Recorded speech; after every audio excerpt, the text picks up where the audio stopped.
Right, welcome back to the channel. Today's review is on the Magic Mouse 2, which I got off of Amazon. It was about £57, but I think it keeps fluctuating in price. And yeah, let's dive in. You know, firstly looking at it, it looks premium, it feels premium, definitely when you sort of move it around. It's one seamless glass design at the front, so you can pretty much click anywhere except for the bottom, and I'll show you the functions of it later on. It has an on-off button which is just there, lightning charging port there. I have no idea why they put it here. It just means when you charge it, it's gonna, I'll just show you this cable from the Magic keyboard that I had lying around. It means you have to charge it like that. Yeah, it's not gonna happen anytime soon, which is good because the battery life is quite long. I've had this since August and it's still going. We can check how much battery it's still got actually. It does show up with battery on the side widget screen, which is really great. Just a note as well, I've had to keep it on a book purely because of the texture of my table. It doesn't really glide as smoothly, so I've just kept it on a random book here. But yeah, it's got a cursor on it. Well, I don't want to go through too much with the iPad OS's mouse feature, but this was why it was worth it. This scrolling, I'm literally just, you know, gliding my finger opposite. Let's see if I can bring it close. Like, yes, that's what it's all about. This beats any sort of mouse button for me. In fact, when you use a mouse button, it'll be quite slow and jarred, and I mean, I can even go sort of back and forward.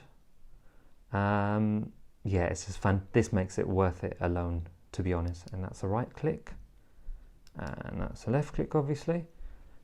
Swipe back, and it's just brilliant. I did obviously try pinch to zoom.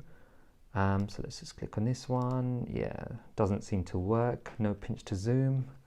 But the mouse experience is brilliant. If I had to criticize the Magic Mouse, is its design. Okay, no, the design looks really good, but it's just not ergonomic for massive hands.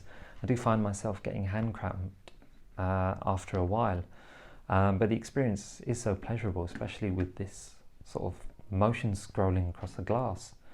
That's been brilliant about it, but I couldn't use this for too long. I often have to switch, because I use it mainly for my iPad Pro, and I've had to switch from this to using the touch. But still, if you've got an Apple device, I recommend this for the compatibility and the reliability, and just this feature on here. It just beats any sort of scrolling wheel that you can get, really. Right beside it, I have the Logitech M350 Pebble mouse, which is around £20. So a fraction of the price, a third of the price nearly. But it seems to be the most popular one going around.